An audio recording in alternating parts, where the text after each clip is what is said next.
WitchLit is on a summer hiatus while we settle into our new WitchLit HQ. And rather than leave a blank space in the feed, we're taking the old TV network approach and bringing you some summer reruns from our first 2 seasons. Today's re-release is my conversation with Emma Kathryn. We talked about their then new book, Witch Life, and roaming the woods for mental health, as well as that important connection to the green world. She has a new book coming out in December 2023, Season Songs, Rediscovering the Magic in the Cycles of Nature, and has started a new podcast project, the Wild Witch Podcast on Spotify. Welcome to Season 2 of WitchLit, a space to talk about the craft of writing and writing the craft. I'm your host, Victoria Raschke, author, publisher, witch, and nosy Scorpio. Emma Kathryn is a staff writer at Witchway Magazine, the House of Twigs blog, the Stone, Root, and Bone blog, the Spiral Nature blog, and Gods and Radicals. She has spoken at a number of UK pagan events, including the Magical Women Conference in London, and has been interviewed on the Witch Daily Show podcast. Her new book is Witch Life, a practical guide to making every day magical. Emma Kathryn, welcome to WitchLit. Oh, thank you so much for having me. I'm so excited to talk to you today. I'm excited to have you on too. I feel really lucky that I've been able to talk to so many folks in the UK, just the magic of Zoom and, the internets. I know it has done. I know it gets a bad rep a lot of the time, but, sometimes it is, it does have its uses. Yeah, it makes the world smaller, if nothing else. So I'll take that part of it. So the first question I ask everybody, because we're a podcast about writing, and also because there's so many other ways to communicate, is why write? That's a good question. And, I guess from always being a little kid, I was always reading. For me, books were a way of transporting you out of the mundane, and it kind of didn't matter whatever problems were going on. So like my family were really working class, lived in a very working class area. Money was tight, we were poor, and books were a way of experiencing the world. And as I grew up, I don't know, I wonder if other writers feel the same way. There's always that feeling inside that makes you want to put words down on a page. And sometimes you can't always explain it, Yeah, it's a common answer, I think. It's just like this, you're impelled to do it somehow. So yeah, and I think I'm a naturally introverted person on that spectrum of introvert/extrovert. I am naturally more of an introverted kind, and public talking frightens me to death. I'd rather write something than speak.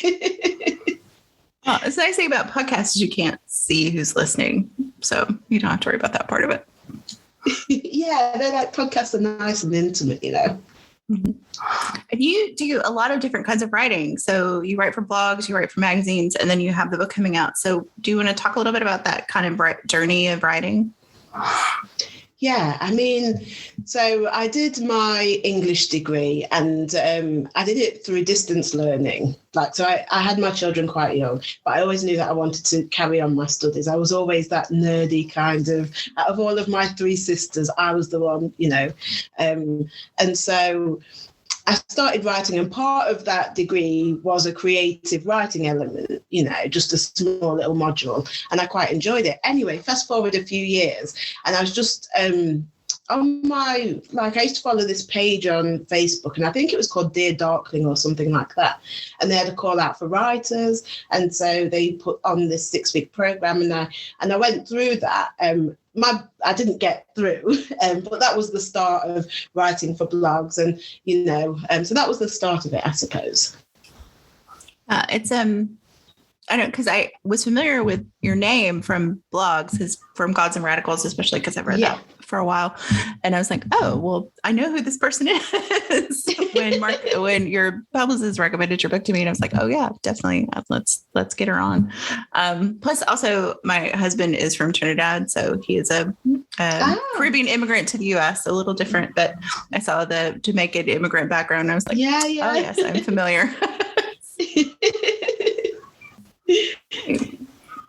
So you've been writing for blogs for a while. Mm-hmm. So what was the impetus for the book? How did that look like to get that published? Well, I already had a couple of books out with Gods and Radicals, and they were like quite different to Witch Life. Mm-hmm. And I guess really, and I think most of us, we're not just one thing, we're many different things. So, the Gods and Radicals stuff is very much about kind of, I don't know, finding your own way and being just exploring things and taking the time to kind of reclaim that sense of self. But I also am a witch. I call myself a witch. I practice witchcraft. And so I really wanted to write something that was purely just witchcraft, Mm-hmm. And I liked in the opening talking about kind of that, finding a way to combine like both sides of your heritage in a way. So how did that like show up in the book for you? Like, so for people who might not know, I also practice. So I practice a blend of traditions. Mm-hmm. I practice Voodoo, which is something I see as quite separate because it has its own, that is its own thing, Mm-hmm. But I also practice witchcraft, and what I generally term as Jamaican witchcraft or Caribbean witchcraft for ease of understanding, which is Obia, which is a magical spiritual system that has its roots in West Africa, but my experience of it has been from Jamaica, but it is practiced in some of the other Caribbean islands as well. Mm-hmm. And I found that whichever one, as I was kind of exploring my path, whichever area I focused on, I always felt that I was leaving something out, because I think we always kind of fall into this way of thinking that we have to be one thing or the other. And so I really felt for a long time conflicted. And so, but as I began to practice both more deeply and kind of really integrate it into my life, I realized that actually there's a lot of crossover and a lot of similarities between the two. Both are kind of a mix of high and low magic, and both are kind of have aspects of folk magic. There's the herb and plant lore, so it was very easy to combine the both. Mm-hmm. And I love the recipes for the different rituals. I love that there are some Jamaican recipes in there too.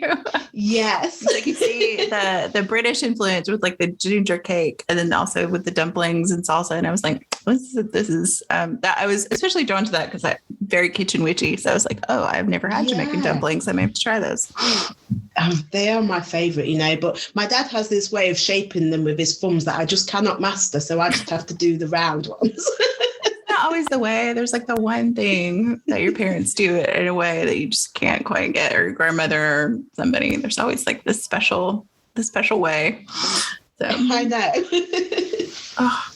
know. So are you writing full time? Because I mean, you're writing a lot clearly, but is that your full time job, or do you No, believe it or not, it's not. My day job, I work full time in a special school, so I am a teacher, and the school I work at is autism specific. So we're just a very small independent school in the town where I live, and so I teach autistic children. That is a full-time job. Yes, but I also love it, I think there's so much we can learn from kids anyway, but and I see a lot of crossovers in all kinds of things, and I think working with children is really good for developing will and patience, which are good for your witchcraft practice anyway. So. Yes, definitely. So when do you get a chance to write? What does your writing time look like for you? So I get up weirdly early in the morning, like, I don't know why. I get up at around 4:45 in the morning, so 4:45 a.m. And I spend like maybe an hour of the morning time before going to work doing writing related work. So it's either editing or kind of reading through or responding to emails and that kind of stuff. I'm very lucky in my job. So although it's full time, actually, because we follow the school year, I have like 14 weeks holiday, and that's at regular intervals, which really is so beneficial. And then I have weekends off as well. So, yeah. So more time, more regular time than probably most people who work a regular job without a schedule. Yeah, I mean, I've worked in education for around 3 years now, and it was a complete career change for me. So before that, I worked in retail full time at a chain bookstore. And people think you work in a bookshop and they think it's going to be so good for your writing, but actually, it's not, because you're too busy. You're always doing stuff. Yeah, you know? I did a retail stint for a long time, bookstores and other things. That is not a life that leaves you anything but exhausted.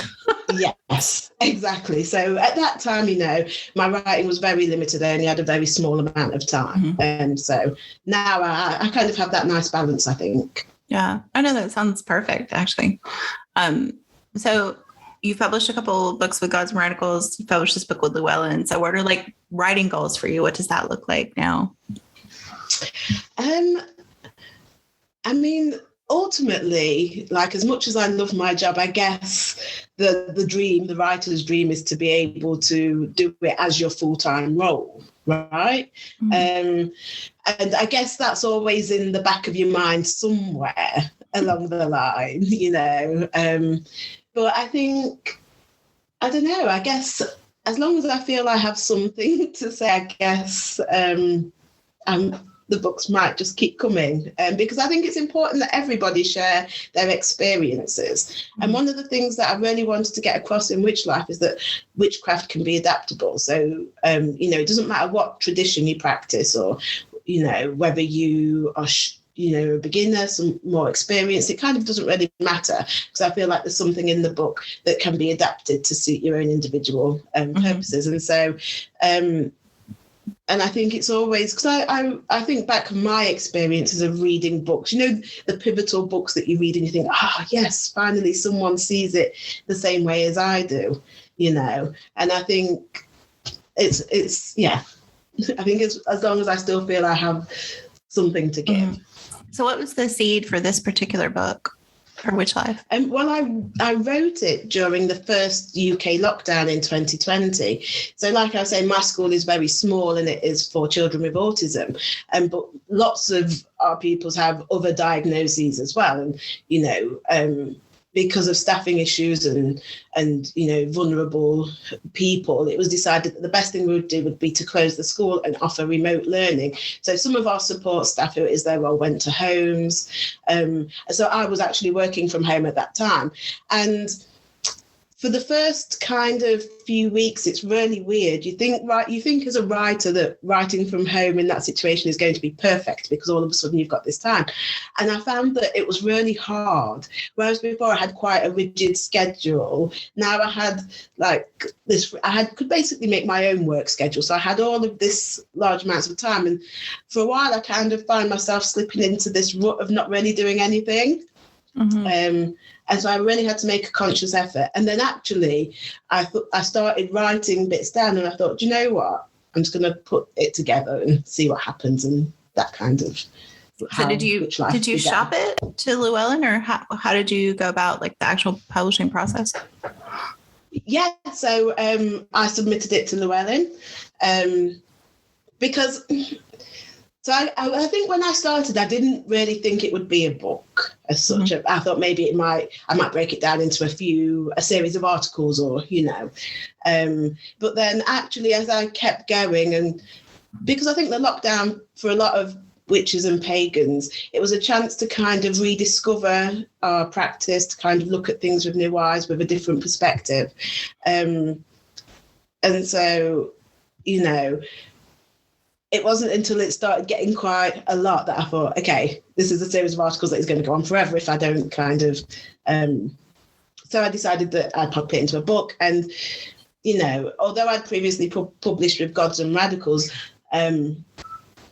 because it's purely witchcraft, I kind of, I don't know, I just wanted it to go somewhere else, I guess. And so Llewellyn was the obvious choice, really. Yeah. Yeah, I was joking with somebody recently during interviews, like there's the two big ones in the US, Llewellyn and Weiser, and then there's the ones in the UK that we are really familiar with in the States, like Troy and Moon, and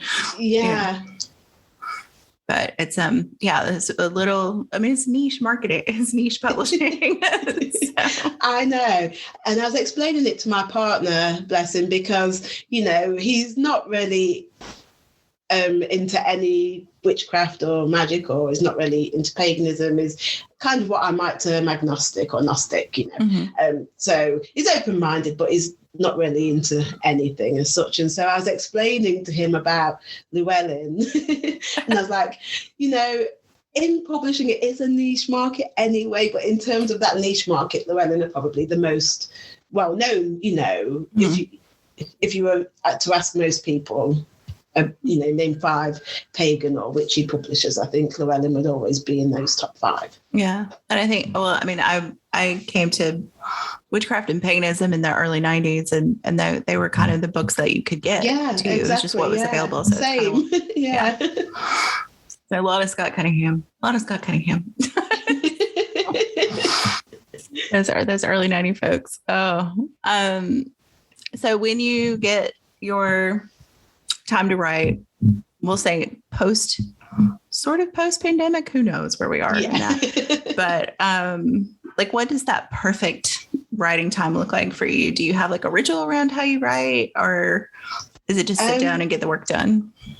It used to be just sit down and get the work done, when I worked in retail, because time was of the essence. Mm-hmm. And I think I'm one of those people where I think like deadlines, I need a deadline because I tell myself I work best under pressure.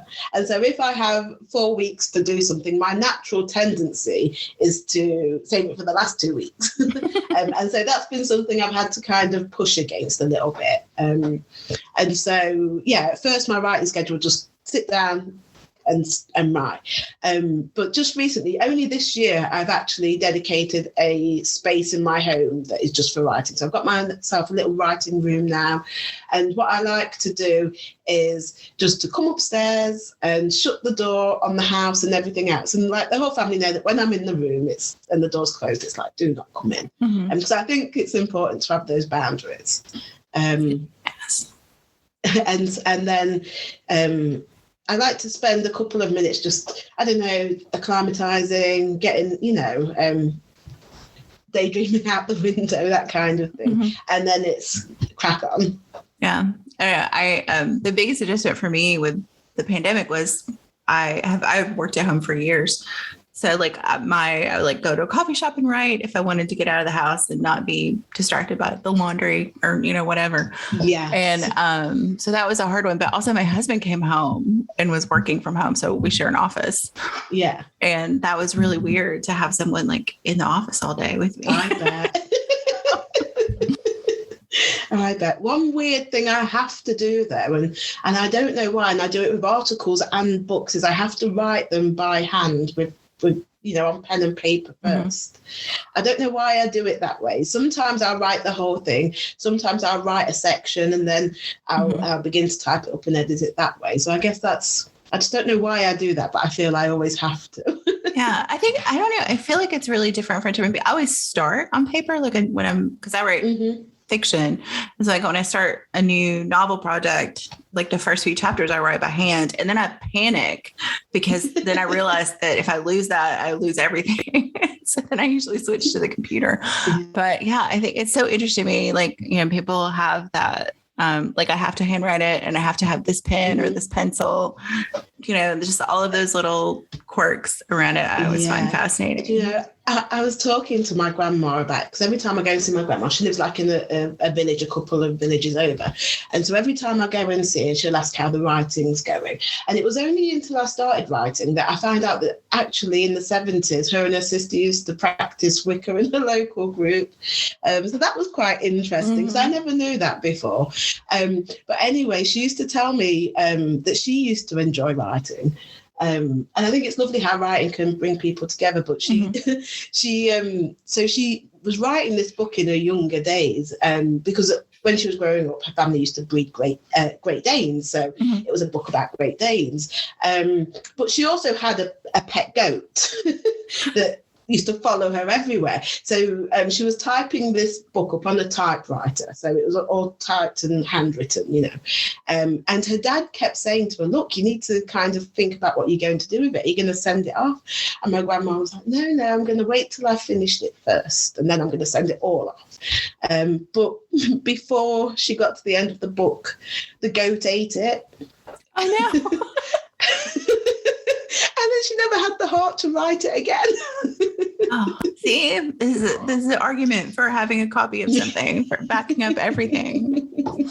Although I don't think I worried about goats, but now I might have to. Like, oh, the goat ate my book. That's terrible. Oh, wow. So I'm still thinking about the goat. It's going to take me a minute to recuperate. When you get ready to start, like with this project, like you said, you were kind of thinking it might be articles and then it turns into a book.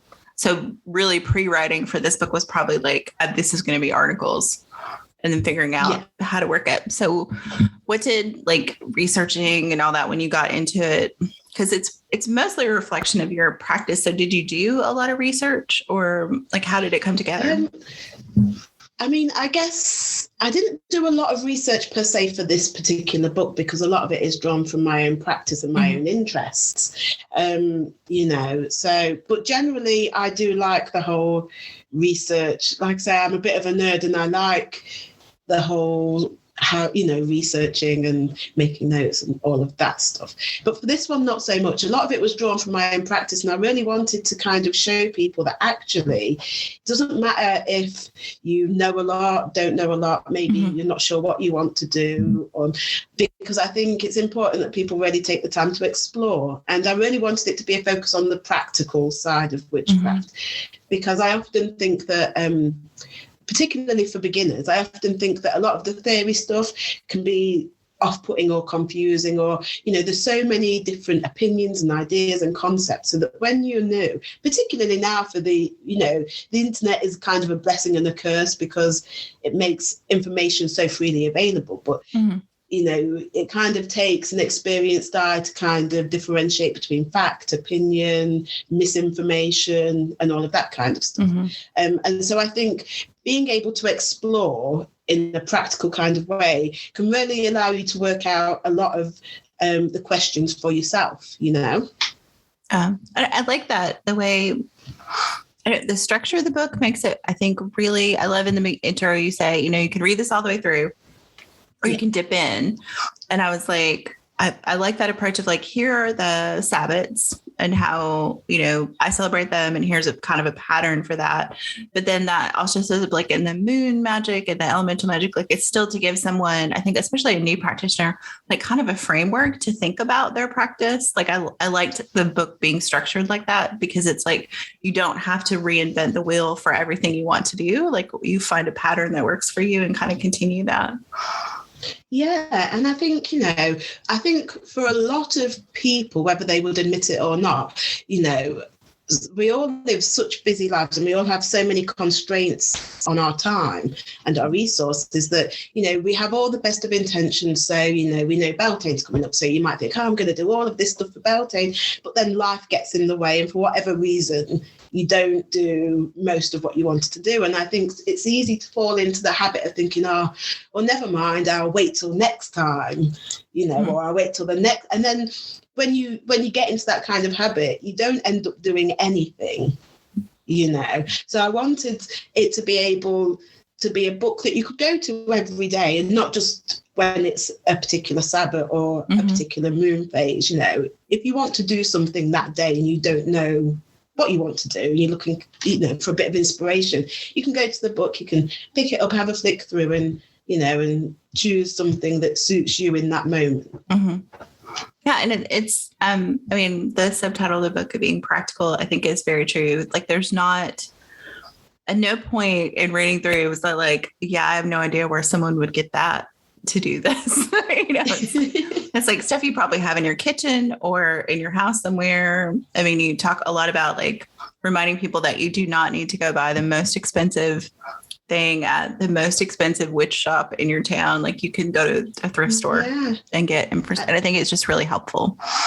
Yeah, and I think it's important that people know this stuff, because I think in society generally we place a lot of importance on having things. You know, if we look at fashion industry, for example, there's a lot of emphasis and prestige put on designer clothing, or, you know, or luxury cars or whatever, you know, and I think that can slip into our witchcraft practices as well. I'm not saying there's anything wrong with buying stuff. You know, we all like to have nice things. But I think sometimes, particularly if you are poor, and again, this is where my own personal kind of influence comes from, because for a long time, when my children were little and I was a stay-at-home parent and we only had one wage coming in, for a long time there was nothing extra. And I think I'd be reading books or magazines or whatever, and there'd be all of these beautiful crystals and all of these, you know, luxurious oils, for example, and I just couldn't afford them. And for a long time I kind of thought, well, okay, maybe this isn't for me. But of course witchcraft is adaptable, and you don't need anything to practice witchcraft other than yourself. So I really wanted people to see that. And I think by engaging with your landscape, whether that's a town, a city, the countryside, there's always things that you can use in that landscape. And for me that feeds into animism and everything else. Yeah, I do think I do wonder, like, coming in like to witchcraft and paganism before the internet, like you came into it through books usually, or through other people. And then now a lot of, you know, people who are either actually young witches or young in their practice who are come to it through social media or blogs, and there is a lot of emphasis on stuff. I mean, because it's a visual medium for the most part, and you're looking at, you know, their fancy crystals with their shiny filters, and you're like, yeah, that doesn't have to be. Sometimes all you need is some salt.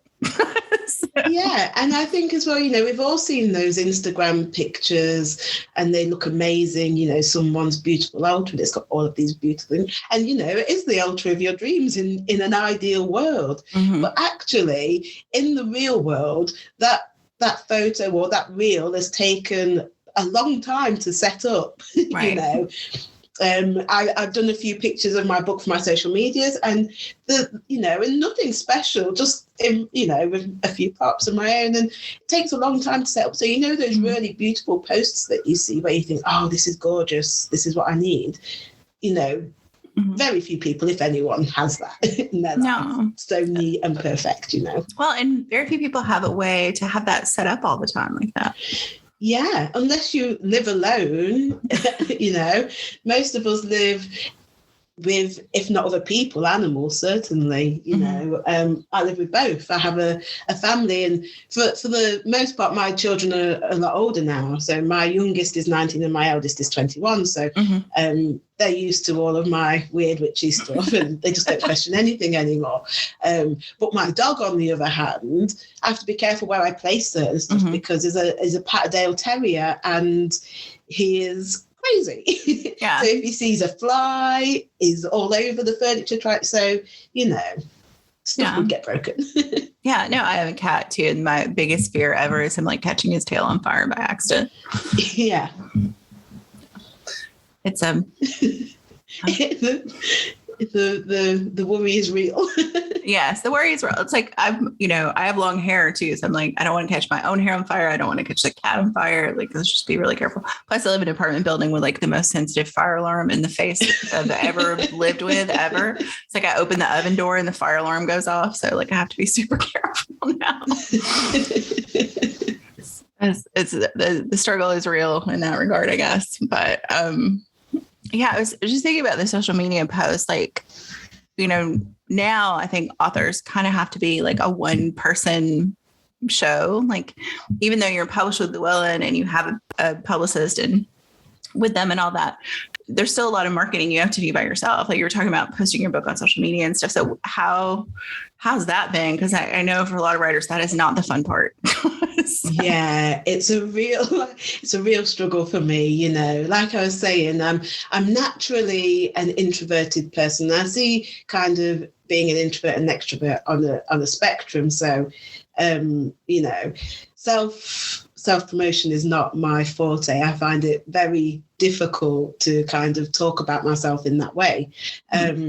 It's been hard, but it is necessary, you know, and it's super necessary. And I think it's important that when you write a book, that you are able to talk to your readers, that they're able to connect with you as a real person.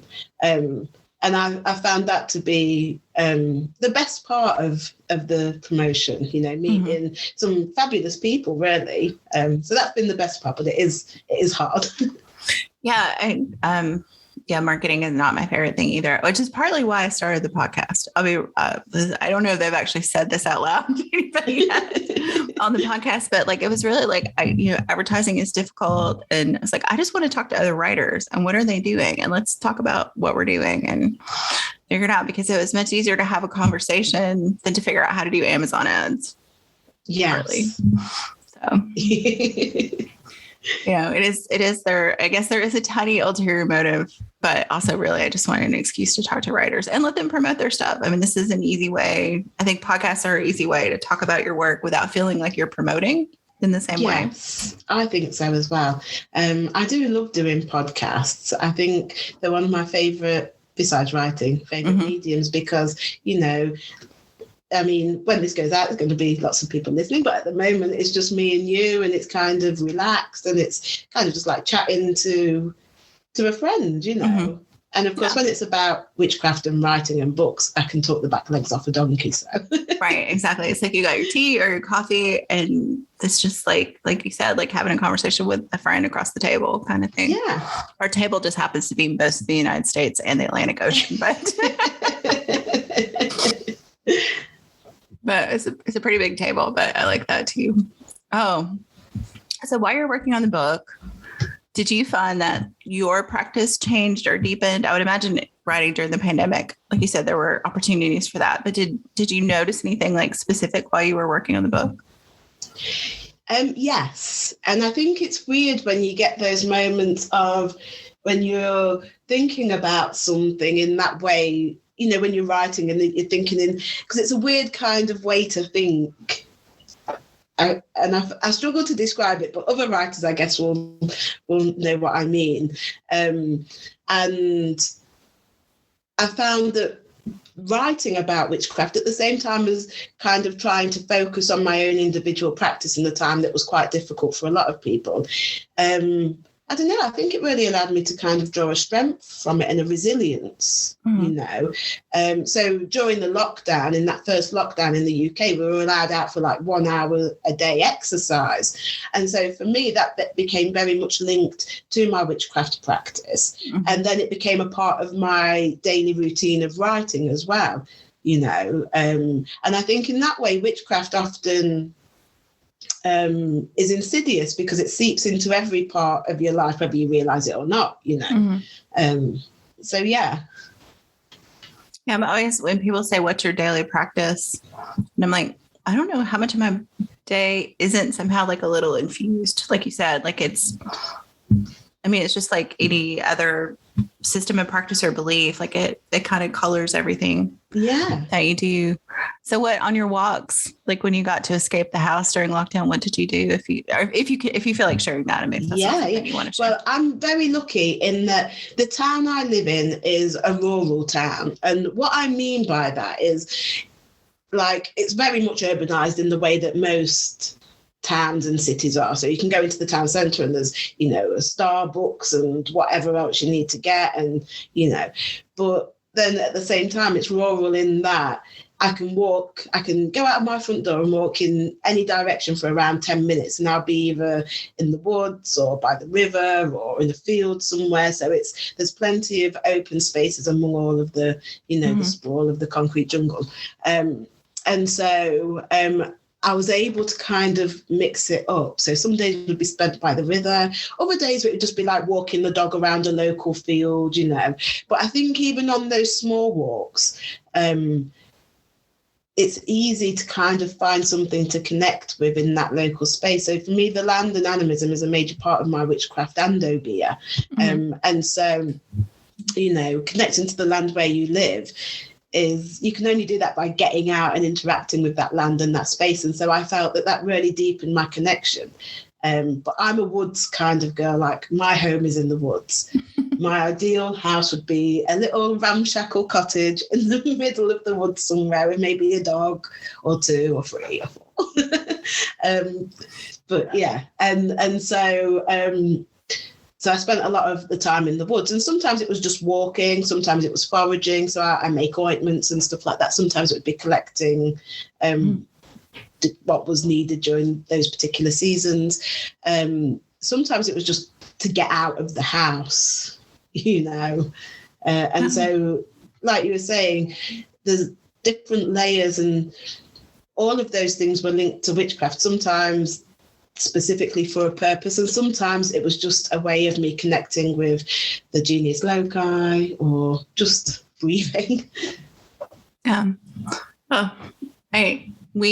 People complained here about lockdowns. We never had them like at the level that they did in the UK. So escaping was pretty easy. But I can imagine that in that kind of pressure cooker way of like, this is the hour you have to escape your house. Like you would want to make that as like, I don't know, it's like you have to fill the cup as much as you can possibly fill it in that hour. So yeah, absolutely. And I think the thing about like living with other people, you know, my family was a great source of resilience and strength for me in the hard times. But at the same time, when you live with a house full of people, it's sometimes, even when you love those people, sometimes you do just need, or I do anyway, I just need to have that little bit of time just to be, you know. I was speaking to a friend about it, and she said, you know what? She was saying that, because she has younger children, and she was saying sometimes when she is absolutely exhausted at the end of the day and the kids are in bed and her husband goes to bed, she said sometimes she just likes to, I'm sorry if you can hear my dog, I think someone's just come in. But she was saying that she likes to sit downstairs for about half an hour, and she's not doing anything in that time. Sometimes she's just watching some pointless TV show, but she's not even really watching it. It's just that time and space to decompress. By yourself, and I think that's important. Yeah. No, that totally makes sense to me. Oh, yeah. So we talked a little bit about this, but I guess kind of a more direct question, like when a reader picks this book up, what do you hope they walk away from after finishing it or dipping into it? Or like what's your hope for what the reader gets from this book? I hope that really they are inspired to kind of explore their own practical practice, you know, because I think that's important, that journey of self-discovery.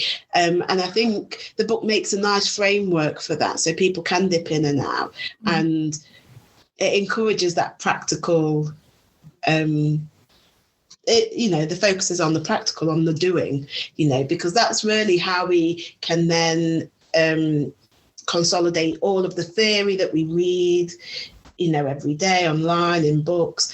But also it allows you to kind of experience it and say, actually, this works for me, this doesn't work for me. So if people pick it up and they feel inspired to do something different or to explore their area with a new set of eyes or a different perspective, I think that's really the aim. I like that. Have you had anyone kind of let you know, like, oh, they've made this recipe or they did one of the meditations? Yes, I've had some lovely feedback. Mickey Mueller did a nice, and she made some of my Imolk incense. And what I really liked about that, I think it was on Instagram, and what I really liked about that was that she didn't have one ingredient. So, you know, she substituted it for something else. And I think really, because that is what witchcraft is. Witchcraft is adaptable. It's not just this set, you know, this one set way. So yeah, it's been really nice, and a few people have commented on the kind of breadth of the book, saying there's a lot of stuff in there, but it's precisely for that reason, so you can flick through and pick something that suits you in that particular moment. And I think, I don't know, I love the approach of saying, because I think, like I said, early on, like 90s or whatever, coming to it, you came to books, you're like, oh, I have to do these 8,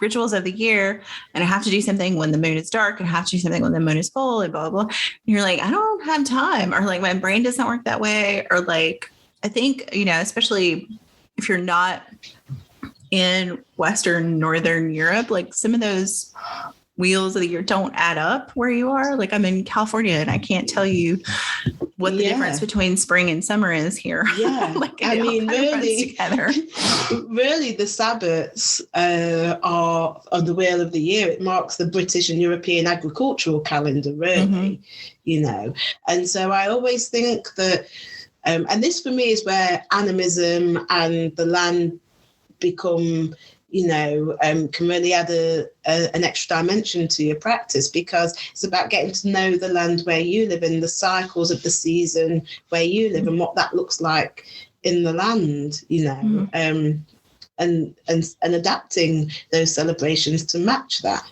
Yeah. And I like that the book gives, especially new folks, permission and like, no, really, you can do this how, check it out.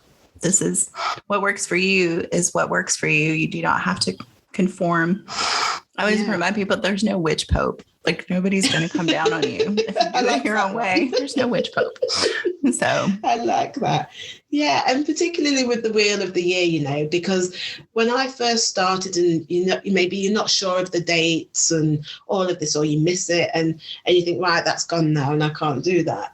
But actually for me, I often see those particular Sabbats, those dates as being, yes, it's a particular date, but actually it's a marker of the season, and really it's a seasonal thing, and you can do any of those workings at any of those times of that season. If you do it on the day, great, fantastic, woohoo. But like I said, real life often gets in the way for many of us. Yeah. And even like, I was just thinking, like, I haven't practiced with a group for a long time with a coven or anybody. And like, it was like the closest Saturday, like very rarely did we meet on the day, because most people can't drop everything on a Wednesday night, with kids and work and all that. So we do it on the weekend, and that was fine. So. Yeah, that's it. It's about making it practical and adaptable. Like you say, there's no witch pope. There's no witch pope. No one's coming in. No one's going to come in and inspect. I was like, there's no witch pope and there's no witch Martha Stewart to come and make sure you're doing it that way either. So, although I don't personally know Martha Stewart, but I do kind of wonder if she doesn't have some witchcraft based on what she's capable of doing. So, and also an army of people helping her. I mean, that's part of it. But my 24 hours in a day doesn't look like Martha Stewart's 24 hours in a day. I bet many people don't. Oh, so what is next on the horizon for you? What are you working on? So I am currently writing book number 2 for Llewellyn, but that's very much in the first draft early phase. Well, that's exciting though. Yeah, it's exciting. And then, there's always the articles for the blogs and the websites. That's always ongoing. At the moment, and it's a good place to be in, I suppose, is, I don't know, maybe other writers get it to where I feel like when I approach the end of a project, I really have to focus on that project, because already I'm thinking I'm getting ideas for something else, or the next book, or a book about this, or something will happen. And I think, aha, so there's always different things. But I have a podcast with my friend Jessica called Lilith's Left Hand, where we discuss a whole range of, so there's always something going on. Always something going on, yeah. Busy witch, busy life altogether. Yeah, and I kind of did that by accident, But I've just found, I guess it's easy when you love stuff. You know, I like to write. I've always liked to write, and I love witchcraft, and it's a massive part of my life. So it's easy to spend a lot of time doing those things. You know. Yeah, and I do wonder, like, once you kind of step your toe into being kind of a public witch, like, I also think there is, I don't know that it's pressure, but I think it is, like you said, a drive to, like, you know, once you've stepped out there, it's like, no, this is what I do now kind of thing too. Yeah, because you kind of have to own it, because like the self-promotion stuff, it's kind of weird, you know, being a public witch. It's a weird kind of thing to do in a way. And you kind of have to be kind of confident and strong in your practice, because there's always people who don't understand it, or, you know, I think the majority of people still have, you know, when you say you practice witchcraft or you talk about witches and witchcraft and magic, they tend to have the Hollywood ideas, you know, of what it is. And then actually when you you get into those conversations with people, they actually go, oh, actually that's really interesting. Oh, I'm into that. And, you know, and so yeah, that's the good side of it. But it is kind of difficult, because there is, I don't know, there is a kind of pressure, I think, to keep up with the social media posts. And for someone who, you know, I've always had like the social media, but I've always been kind of a lurker, or I like to read stuff, where I use it to keep in touch with family and friends who are all over the world, and that kind of, I've never really been one to post a lot of my own personal stuff on there. And so having to post on a regular basis has been something that I've had to be quite strict with myself about, because it's not something that I would naturally do. But it's witchcraft stuff, and I found that actually I quite enjoy, you know, when I can share things that I like doing, or share some nuggets and people kind of comment and you can have that discussion. That's really lovely, actually. Yeah. It has been, I mean, especially we moved during the pandemic. So this is, California is new-ish for me. Gosh, we've been here 9 months or something. It still feels new. But yeah, I've found I've actually gotten to know more people through the podcast and through social media who kind of live here or are in the area than like probably I would have if we just moved here, like without that, you know, connection. Yeah. So it's a funny thing. It is. And I find, you know, I've met some really genuinely nice people from being a public witch and being a writer, really supportive people. And, you know, and like I say, there's a lot of negative stuff about the internet. And I was having a conversation with someone the other day, and I said, actually, you know, because they use the term internet strangers. And I'm like, well, they might be internet strangers, but actually some of those people who I've never met in real life have been more supportive of my writing career than people I've known forever. And, you know, I don't necessarily mean just buying the book or spending money. I mean, they've shared articles, or they've liked them, or, you know, they've spoken encouragingly. So there's lots of positive sides to being out there. Yeah. Yeah, I totally agree. So speaking of that, where can people find you?